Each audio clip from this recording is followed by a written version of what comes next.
Assalamu Walaikum. Hello friends, how are you? Welcome back to my another video. In this video, I am going to show you how to make a shape appear behind another in Affinity Publisher. Let's get started. Firstly, go to a blank page. Then go to the tools section and we can see here the shape tool. Then click right button to this shape tool. Now I am select the ellipse tool. Then draw an ellipse. Shift on our keyboard. You can increase the opacity. Then go back again the shapes option and now I am select the rectangle tool. Then draw the another rectangle. You can change the color. Go to the top and select the fill option and change the color.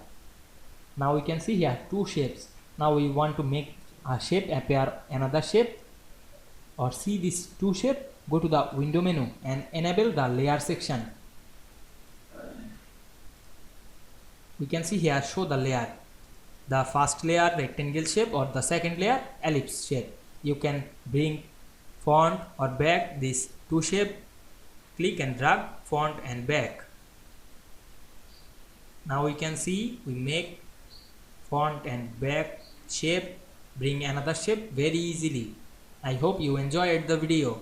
Please like, comment, share and subscribe my channel. Thanks for watching.